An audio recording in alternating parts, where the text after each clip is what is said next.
தமிழகத்தில் கடந்த 5 ஆண்டுகளாக செயலற்ற ஆட்சியே நடைபெற்றதாக திமுக பொருளாளர் மு.க.ஸ்டாலின் விமர்சித்துள்ளார். சென்னை கொளத்தூரில் அத்தொகுதி வேட்பாளரும் திமுக பொருளாளருமான மு.க.ஸ்டாலின் வீதி வீதியாக சென்று வாக்கு சேகரித்தார். அப்போது பேசிய அவர், அதிமுகவின் ஆட்சி செயலற்று இருந்ததாக குற்றம் சாட்டினார்.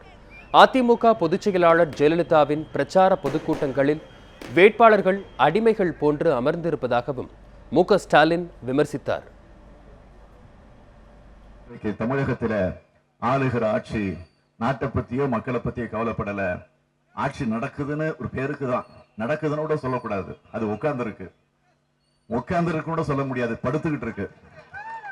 அது எங்க படுத்திருக்குன்னா ஹாஸ்பிட்டல்ல ஐசியூ வார்டுல படுத்திருக்கு. ஐசியூ வார்டுல படுத்திருந்தா கூட டாக்டருங்க போய் காப்பாத்தி கொண்டு வந்துடலாம்.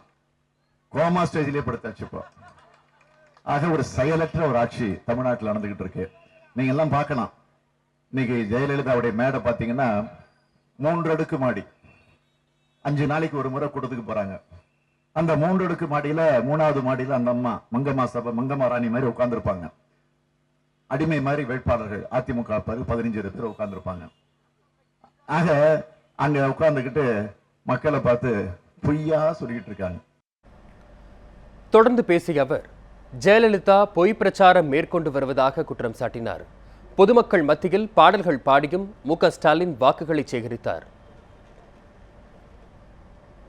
பொய்யிலே பிறந்து பொய்யிலே வளர்ந்து அப்படின்னு பாட்டு.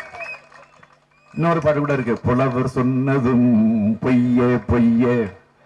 எங்க சொல்லுங்க, புலவர் சொன்னதும் நல்லா சொல்லுங்க. பொய் புலவர் சொன்னதும் ஜெயா சொன்னதும் பொய்யே சொல்லிக் கொண்டிருக்கக்கூடிய இந்த ஆட்சிக்கு ஒரு முடிவு கட்ட வருகிற 16ஆம் தேதி நீங்கள் அத்தனை பேரும் உதயசூரியனுக்கு ஆதரவு தரணும்.